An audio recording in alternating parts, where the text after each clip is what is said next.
Hello friends, welcome to my channel child to care. তো দেখো, আজকে আমি ক্লাস 5-এর ইংলিশ টেক্সট বুক অর্থাৎ বাটারফ্লাইটা পড়াবো। তো সেখান থেকে আজকে আমি রিভিশন লেসন থেকে স্টার্ট করব। তো এখানে একটি কমিক স্টোরি রয়েছে। তো দেখো, সেই স্টোরিটা আমি পড়াবো এবং তার মিনিং অর্থাৎ বেঙ্গলি মিনিংটা বলে দেবো। এবং অ্যাক্টিভিটি 1, 2, 3, 4 অর্থাৎ পেজ নাম্বার 5 পর্যন্ত আমি আজকে তোমাদেরকে পড়াবো। তো চলো, let's start revision lesson. Let's read. Read and enjoy this comic strip. বলছে পড়ো এবং এই যে একটা কৌতুক যে বিষয় রয়েছে, কমিক অর্থাৎ হাসানো বা কৌতুক টাইপের, সেই টপিকটা নিয়ে এনজয় করো। Oh tell me a story grandma, অর্থাৎ এই বাচ্চাটা তার ঠাকুমা বা দিদা যাই বলো তাকে বলছে কি যে okay tell me a story grandma, আমাকে একটি গল্প বলো ঠাকুমা। Okay, today I will tell you the story of an angel. কি বলছে? আচ্ছা ঠিক আছে, আজকে আমি তোমাকে একটা অ্যাঞ্জেল সম্পর্কে গল্প বলবো। তো অ্যাঞ্জেল মানে কি বলো তো? অ্যাঞ্জেল মানে এখানে দেবদূত টাইপের বোঝাচ্ছে। Once upon a time there was an angel with bright wings. একদা কোনো এক সময়ে সেখানে এক দেবদূত থাকতো যার কি ছিল? একটা উজ্জ্বল ডানা ছিল। ও সেই কথাটা শুনে ছেলেটি বলছে, oh who took little children on a tour of the sky if they were good. বলছে কি, যদি সেই অ্যাঞ্জেল কী করতো? ছোট ছোট বাচ্চাদেরকে আকাশে বেড়াতে নিয়ে যেত, অর্থাৎ আকাশে নিয়ে সে কী করতো? ট্যুর করতো, অর্থাৎ আকাশে ঘুরতে নিয়ে যেত। ইফ দে ওয়ার গুড, যদি তারা ভালো হতো, অর্থাৎ সেই বাচ্চাদের মধ্যে যে সমস্ত বাচ্চারা ভালো তাদেরকে নিয়ে সেই অ্যাঞ্জেল কী করতো? আকাশে ঘুরতে যেত। এই গল্প শুনতে শুনতে দেখো ও কিন্তু ঘুমিয়ে পড়েছে। দেখো, একটা ঘুমের একটা নিঃশ্বাসের একটা চিহ্ন দিয়েছে। তো গ্র্যান্ডমা গল্পটা বলছে, সেই গল্প শুনতে শুনতে ছেলেটি ঘুমিয়ে গেছে। Wow, I can actually see the angel. ও ঘুমের মধ্যে অ্যাঞ্জেলকে দেখতে পাচ্ছে। বলছে ওয়াও, আমি এই তো অ্যাঞ্জেলকে আমি এখানে দেখতে পাচ্ছি। দেখো, অ্যাঞ্জেলকে ও কল্পনা করছে এবং তার সাথে সাথে ঘুমের মধ্যে দেখছে। তখন ছেলেটি কি বলছে? ঘুমের মধ্যে ওই অ্যাঞ্জেলকে দেখতে পেয়ে বলছে, will you take me on a tour of the sky? তুমি কি আমাকে সেই আকাশে বেড়াতে নিয়ে যাবে? Yes I will, since you have been good. হ্যাঁ, আমি তোমাকে নিয়ে যাব, আসলে তুমি তো খুব ভালো ছেলে, তাই জন্য আমি তোমাকে নিয়ে যাব। What sparkling stars, what a bright moon, I have never seen such beauty.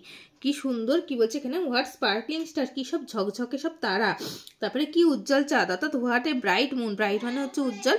I have never seen such beauty, আমি এরকম সুন্দর দৃশ্য কখনো দেখিনি। Do you like it? তোমার ভালো লাগছে দেখে আমি খুশি হলাম।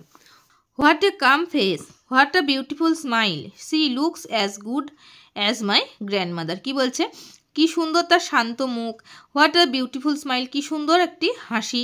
C looks as good as my grandmother, একদম সে আমার ঠাকুমার মতোই ভালো। Wake up, it's down time for our morning walk. উঠে পড়ো, ভোর হয়ে গেছে, এটা হলো আমাদের মর্নিং ওয়াকের এখন সময়। সেটা কে ডাকছে? ওর দাদু ডাকছে। দেখো, oh grandfather, so all of it was a dream.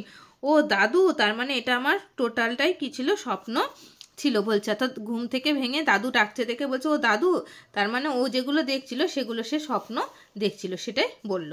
বোঝা গেল? অ্যাক্টিভিটি 1, এ নাম্বার দেখো বলছে, write T for true and F for false sentences in the given boxes. অর্থাৎ ট্রুর জন্য টি লিখতে বলছে, ফলসের জন্য এফ লিখতে বলছে এই বক্সগুলোতে। নাম্বার 1 কি বলছে? Grandfather told the boy a story. তাহলে ছেলেটিকে গল্পটা কে বলছিল? গ্র্যান্ডফাদার বলছিল। তাহলে এটা কি হবে বলো? ট্রু না ফলস? এটা হবে ফলস, কারণ গল্পটা কে বলছিল? তার grand mother. Number 2, the boy fail asleep while listening to the story. ছেলেটি যখন গল্পটি শুনছিল তখন সে কি করেছিল? ঘুমিয়ে পড়েছিল। এটা সত্যি, কারণ সে ঘুমিয়ে ঘুমিয়ে তো স্বপ্ন দেখতে লাগলো, তাই না? দ্য অ্যাঞ্জেলস, তার মানে এটা হবে কি? টি, অর্থাৎ true. The angel's face looked like the face of the child's mother. কি বলছে? অ্যাঞ্জেল অর্থাৎ দেবদূত যে ছিল তার মুখটা ছিল সেই বাচ্চাটার মায়ের মতো না, এটা হচ্ছে কি? ফলস হবে, অর্থাৎ এফ, কারণ তার ঠাকুমার মতো বা দিদিমার মতন ছিল। The boy woke up at the call of his grandfather. তাহলে গ্র্যান্ডফাদারের ডাকে তার ছেলেটি ঘুম ভেঙে ছিল বা সে ছেলেটি জেগে উঠেছিল। এটা হবে ট্রু, অর্থাৎ টি। নেক্সট বি দেখো কি বলছে, answer the following questions. A, how did grandmother describe the angel? Grandmother বা ঠাকুমা সেই পরী বা দেবদূতের বর্ণনা কিভাবে করেছিল? Why do the angels take children on a tour? কেন সেই পরী বাচ্চাদেরকে ট্যুরে বা বেড়াতে নিয়ে যেত? What were the beautiful things the boy saw in his dream? ছেলেটি তার স্বপ্নের মধ্যে কি সুন্দর কি দৃশ্যটা বা সুন্দর কোন জিনিসটা দেখেছিল? What did the boy understand when he woke up? যখন তার ঘুম ভাঙলো সে তখন সেটা কি বুঝতে পেরেছিল? গেল আমাদের কোয়েশ্চেন্স। তো চলো অ্যান্সারগুলো দেখে নিই। How did grandmother describe the angel? Grandmother described that the Angel had to bright wings. তাহলে গ্র্যান্ডমাদার ডিসক্রাইব করেছিল যে অ্যাঞ্জেল বা দেবদূত বা পরীটার কি ছিল, দুটো উজ্জ্বল ডানা ছিল। Why do the angels take children on a tour? কেন অ্যাঞ্জেলস বাচ্চাদেরকে ট্যুরে নিয়ে যায়? The angels take children on a tour. Angels বাচ্চাদেরকে ট্যুরে নিয়ে যায় বিকজ কারণ দ্য চিলড্রেন আর গুড, বাচ্চারা খুবই ভালো। What were the beautiful things the boy saw in his dreams? সেই ছেলেটি তার স্বপ্নে কোন সুন্দর জিনিসগুলি দেখেছিল? The boy saw the sparkling stars and a bright moon in his dreams. সেই ছেলেটি কি দেখেছিল না ঝকঝকে তারা আর একটা উজ্জ্বল চাঁদকে তার স্বপ্নে দেখতে পেয়েছিল। What did the boy understand when he woke up? যখন সে জেগে উঠলো তখন সে কি বুঝতে পেরেছিল তার ছেলেটি? When the boy woke up, যখন ছেলেটি জেগে উঠলো, হি আন্ডারস্টুড, সে বুঝতে পেরেছিল দ্যাট যে এভরিথিং ওয়াজ এ ড্রিম, সমস্ত কিছুই ছিল কি তার স্বপ্ন। Next activity 2A, match the animals with their young ones and write their names in the given boxes. বিভিন্ন প্রাণীদের সঙ্গে তাদের বাচ্চাদের মিলিয়ে দাও এবং সেই বক্সে প্রাণীদের নামগুলি লেখো। তাহলে এখানে দেখো বিভিন্ন প্রাণীদের ছবি দেওয়া রয়েছে অর্থাৎ নাম দেওয়া রয়েছে, আর এই যে বক্সগুলো রয়েছে পাশে পাশে এগুলো তাদের বাচ্চাদের নাম দেওয়া রয়েছে। তাহলে দেখো প্রথমে এখানে আছে কি হেন, হেন মানে আমরা কি জানি মুরগি। তারপর আছে দেখো ডাক, ডাক মানে হাঁস। টাইগার বাঘ, হর্স ঘোড়া, কাউ গরু, আর পিগ মানে হচ্ছে শূকর। তাহলে এবার দেখো এখানে কোল্ট, কোল্ট মানে কি? কোল্ট মানে হচ্ছে ঘোড়ার বাচ্চা বা ঘোড়ার ছানাকে বলা হয় কোল্ট। তাহলে এখানে কি হবে? এখানে হবে হর্স। তারপর আছে দেখো পিগলেট মানে হচ্ছে শূকর ছানা, তাহলে এখানে কি হবে? পিগ। কাফ, কাপ মানে কি? বাছুর, এখানে হবে তাহলে কাউ। চিক, চিক মানে কি বলো? মুরগির ছানা, তাহলে এখানে হবে কি? হেন। তারপর আছে কাব, কাব মানে হচ্ছে বাঘের বাচ্চা, তাহলে হবে কি? টাইগার। আর ডাকলিং আছে, হবে এখানে ডাক। বোঝা গেল? এবার দেখো নেক্সট অ্যাক্টিভিটি 2B কি বলছে, write the names of the adult animals or bird, one is done for you. এখানে তোমাদেরকে পাখিদের নাম, পাখি অথবা অ্যাডাল্ট পশু অর্থাৎ প্রাপ্তবয়স্ক বা বড় পশু বা পাখিদের নাম লিখতে বলছে। One is done for you, একটা তোমাদের জন্য করে দেওয়া আছে। তো বাঁ দিকে তাদের বাচ্চাদের নাম দেওয়া রয়েছে এবং সেটা বড় হয়ে কি নাম হয় সেটা লিখতে বলছে। দেখো পাপ্পি, পাপি আমরা কাদেরকে বলি? কুকুর ছানাকে পাপি বলি। তা সেই পাপির বড় অর্থাৎ অ্যাডাল্ট বয়সে কী হবে? সে হবে কি? ডগ। তারপরে দেখো হচ্ছে কিটেন, কিটেন আমরা কার বাচ্চাকে বলি? কিটেন আমরা বিড়ালের বাচ্চাকে বলি, তাই তো? তাহলে এখানে হবে কি? এখানে হবে ক্যাট। তারপরে দেখো কিড, কিড মানে কি? ছাগল ছানা, তাই তো? তাহলে এখানে হবে কি? গোট। তারপরে আছে দেখো ল্যাম্প, ল্যাম্প হচ্ছে ভেড়ার ছানাকে বলা হয়, তাহলে ভেড়া ইংরেজি কি? ভেড়া ইংরেজি হচ্ছে আমরা শিপ জানি। কাব, কাব এখন এখানে বললাম কাব মানে হচ্ছে বাঘের বাচ্চা, তাহলে এখানে হবে কি? টাইগার। তারপরে আছে দেখো ইগলেট, ইগলেট কাকে বলে? ইগল ছানাকে বলে ইগলেট, তাহলে এখানে হবে কি? ইগল। বোঝা গেল activity 2B। Activity 3A, match group A with group B, অর্থাৎ এ গ্রুপের সাথে বি গ্রুপ ম্যাচ করতে বলছে বা লিখতে বলছে। দেখো বলছে এখানে আছে মাস্কুলাইন জেন্ডার আর এখানে আছে ফেমিনাইন জেন্ডার। মাস্কুলাইন মানে হচ্ছে পুংলিঙ্গ, ফেমিনাইন মানে হচ্ছে স্ত্রীলিঙ্গ। তাহলে দেখো এখানে হর্স আছে, হর্স হচ্ছে মাস্কুলাইন অর্থাৎ পুরুষ, তাহলে ঘোড়াকে বলা হয় কি? হর্স। তাহলে এখানে ফেমিনাইন অর্থাৎ স্ত্রী ঘোড়াকে কি বলা হয়? এগুলো কিন্তু তোমরা ক্লাস 4-এ কিন্তু করেছো, সেই জন্য এটাকে বলেছি কিন্তু রিভিশন লেসন। তাহলে হর্সের ফেমিনাইন জেন্ডার কি হবে? মেয়ার, MARE, মেয়ার মানে হচ্ছে ঘোটকি বা স্ত্রী ঘোড়াকে বলা হয় ঘোটকি। Tiger, tigress. ডগ, ডগের কি হবে? বিচ, অর্থাৎ কুকুরি মেয়ে কুকুরকে বলা হয় কি? বিচ। তারপরে দেখো এখানে আবার ফেমিনাইন জেন্ডারের ঘরে দিয়েছে কাউ, তাহলে কাউয়ের হচ্ছে মাস্কুলাইন জেন্ডার কি হবে? অক্স মানে হচ্ছে ষাঁড়। হেন, হেন হচ্ছে কক। কুইন, কিং, কুইন মানে রানী, কিং মানে রাজা। ওম্যান, ওমেন, ওমেন মানে হচ্ছে কি আমরা জানি নারী বা মহিলা, তাহলে এখানে হবে কি? ম্যান, ম্যান মানে হচ্ছে পুরুষ। তারপরে আছে দেখো ডাক, ডাক মানে হচ্ছে হাঁস আর বা হংসী, আর ড্র্যাক মানে হচ্ছে হাঁস। গুজ, গুজ মানে হচ্ছে রাজহংসী, আর গ্যান্ডার মানে হচ্ছে রাজহাঁস, এখানে হবে কি গ্যান্ডার। তারপরে দেখো এখানে আছে পিকক, মাস্কুলাইন জেন্ডারের ঘরে আছে কি পিকক, তাহলে ফেমিনাইন জেন্ডারে কি হবে পিহেন, পিহেন, পিহেন মানে হচ্ছে ময়ূরী। তাহলে এই গেল আমাদের অ্যাক্টিভিটি 3A। এবার activity 3B, write down the opposite gender of the underline words.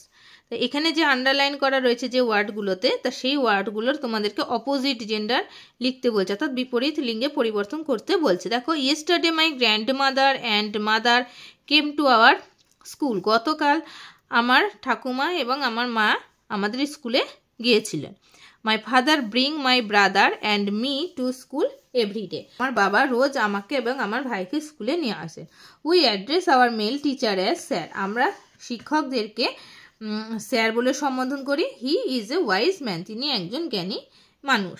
তাহলে এখানে যে দেখো আন্ডারলাইন করা ওয়ার্ডগুলো কী কী আছে, grandmother, mother, father, brother, male, sir, he আর ম্যান, এইগুলোর অপোজিট জেন্ডার লিখতে বলছে। তাহলে গ্র্যান্ড মাদার মানে কি ঠাকুমা, তাহলে এর অপোজিট জেন্ডার কী হবে grand father. Mother father, father হবে কি মাদার। ব্রাদার মানে ভাই, তার অপোজিট হবে কি সিস্টার অর্থাৎ বোন। Male female, sir madam, he she আর ম্যান হচ্ছে ওম্যান। বোঝা গেল? Read in groups of 4, your teacher is your quiz master. কি বলছে, তোমরা 4 জনের একটি গ্রুপ তৈরি করো। Your teacher is your quiz master, তোমাদের টিচার হচ্ছে তোমাদের কুইজের teacher. He or she will ask you this question, তিনি তোমাদেরকে এই কোয়েশ্চেনগুলো জিজ্ঞাসা করবে। দেখো কোয়েশ্চেনগুলো কি কি, what is the capital city of West Bengal, অর্থাৎ ওয়েস্ট বেঙ্গল পশ্চিমবঙ্গের রাজধানীর নাম কি বা রাজধানী কি। What is the capital of India, ভারতের রাজধানী কোনটি বা ভারতের ক্যাপিটাল কি। তাহলে তোমরা জানো নিশ্চয়ই ওয়েস্ট বেঙ্গলের ক্যাপিটাল ইন্ডিয়ার ক্যাপিটাল। নেক্সট নাম্বার 3 নম্বর দেখো বলছে what is the capital city of Bihar, বিহারের ক্যাপিটাল সিটি কোনটি। Which state has Ranchi as its capital, Ranchi হচ্ছে কোন রাজ্যের capital. Can you say which state has Mumbai as its capital city, তোমরা কি বলতে পারবে যে মুম্বাই কোন রাজ্যের capital city. What is the capital city of Tamil Nadu, তামিলনাড়ুর ক্যাপিটাল সিটি কোনটি। Hyderabad is called the Charminar city, হায়দ্রাবাদকে চারমিনার সিটি বলা হয়। Can you say where Hyderabad is situated, তুমি কি বলতে পারবে যে এই হায়দ্রাবাদ শহরটি কোথায় অবস্থিত। Which city is called the pink city, গোলাপি শহর বলতে আমরা কোন শহর বা গোলাপি শহর কোন শহরকে বলা হয়। তাহলে এই প্রশ্নের অ্যান্সারগুলো তোমাদেরকে কিন্তু করতে হবে। তো দেখো what is the capital city of West Bengal, Kolkata is the capital city of West Bengal, বা এইভাবেও লিখতে পারো যে the capital city of West Bengal is Kolkata, একরকম লিখলেই হলো। What is the capital of India, new Delhi is the capital of India. What is the capital city of Bihar, Patna is the capital city of Bihar. Which state has Ranchi as its capital, Jharkhand has Ranchi as its capital. Can you say which state has Mumbai as its capital city? Maharashtra has Mumbai as its capital city. What is the capital city of Tamil Nadu? Chennai is the capital city of Tamil Nadu. Hyderabad is called the Charminar city. হায়দ্রাবাদকে কি বলা হয় Charminar city. Can you say where Hyderabad is situated, তোমরা কি বলতে পারো যে হায়দ্রাবাদ শহরটি কোথায় অবস্থিত। তাহলে Hyderabad is situated in the state of Telangana, তাহলে হায়দ্রাবাদ কোথায় অবস্থিত তেলেঙ্গানাতে। Which city is called the pink city, Jaipur is called the pink city. Next দেখো activity 4, match group A with group B, 1 is done for you. তাহলে এই এ কলামের সাথে বি কলাম ম্যাচ করতে বলছে। এ কলামে কি কি আছে দেখো, ম্যাসন, ম্যাসন মানে কি রাজমিস্ত্রি। পোর্টার, পোর্টার মানে হচ্ছে কুলি। ডক্টর, ডক্টর মানে চিকিৎসক। সোলজার মানে হচ্ছে সৈনিক। বারবার মানে হচ্ছে কি বলো নাপিত। পাইলট মানে বিমান চালক। কবলার মানে হচ্ছে মুচি। পটার মানে কুমোর। পোস্টম্যান মানে হচ্ছে পিয়ন। ওয়াশারম্যান মানে হচ্ছে ধোপা। কার্পেন্টার মানে হচ্ছে কি ছুতোর মিস্ত্রি। টেলার মানে দর্জি। তাহলে এবার বি কলামে দেখো কি আছে, ওয়াশেস ক্লথস, অর্থাৎ জামা কাপড় পরিষ্কার করে। তাহলে জামা কাপড় পরিষ্কার করে কে? আমরা জানি কিন্তু ধোপা, তাই না? তাহলে এটা হবে কি? ওয়াশারম্যান। তাহলে ওয়াশারম্যান কি করে? ওয়াশেস ক্লথস, অর্থাৎ জামা কাপড় পরিষ্কার করে। তারপরে দেখো বলছে মেক্স চেয়ার্স অ্যান্ড টেবিলস, অর্থাৎ চেয়ার টেবিল, কাঠের চেয়ার টেবিল কারা তৈরি করে? ছুতোর মিস্ত্রি। তাহলে ছুতোর মিস্ত্রি ইংরেজি এখানে আমরা কি পড়লাম বলো? কার্পেন্টার। তাহলে কার্পেন্টার মানে আমরা কি জানি? ছুতোর মিস্ত্রি। তাহলে কার্পেন্টার কি করছে? Makes chairs and tables. তারপরে দেখো হচ্ছে ডেলিভার্স লেটার্স, অর্থাৎ চিঠি দেয় কারা? পোস্টম্যান। মেক্স আর্থেন পটস, অর্থাৎ মাটির জিনিস, মাটির পাত্র কে তৈরি করে? কুমোর। এটা হবে কি? পটার। মেক্স হাউসেস, অর্থাৎ বাড়িঘর কারা তৈরি করে? ম্যাসন মানে হচ্ছে রাজমিস্ত্রি। ক্যারিস গুডস, অর্থাৎ মালপত্র বহন করে কে? পোর্টার, অর্থাৎ কুলি। লুকস আফটার পেশেন্ট, রুগী দেখাশোনা বা রুগীদের দেখে কে? ডক্টর। তাহলে এটা হবে কি? ডক্টর। ফাইটস ইন ওয়ার্স, অর্থাৎ যুদ্ধে সময় লড়াই করে কারা বলো? শোল্ডাররা, অর্থাৎ সৈনিকরা। স্টিচেস ক্লথস, অর্থাৎ জামা কাপড় সেলাই করে কে? আমরা জানি দর্জি, টেলর। ড্রাইভস এরোপ্লেনস, অর্থাৎ এরোপ্লেনকে চালায়? পাইলট। রিপেয়ার শুজ, শুজ অর্থাৎ জুতো সারাই কারা করে? জুতো সারাই করে কে? মুচি, অর্থাৎ কবলার। আর কাটস হেয়ার, চুল কাটে কারা? চুল কাটে হচ্ছে বারবার, অর্থাৎ নাপিতরা। তাহলে এই গেল অ্যাক্টিভিটি 4। তো আজকে আমি এই পর্যন্তই ক্লাসটা নিচ্ছি। তো আমার পড়ানো যদি তোমাদের ভালো লেগে থাকে তাহলে অবশ্যই ভিডিওটিতে একটি লাইক, কমেন্ট এবং শেয়ার করে দেবে। আর যারা চ্যানেলটি সাবস্ক্রাইব করোনি, যারা আমার নতুন চ্যানেলে ভিডিও দেখছো, তারা অবশ্যই চ্যানেলটিকে সাবস্ক্রাইব করে পাশে থাকা বেল আইকনে ক্লিক করবে, যাতে সবার আগে নোটিফিকেশান তোমাদের কাছে এসে পৌঁছয়। তো আজকের মতো এখানেই শেষ করছি। সবাই ভালো থেকো।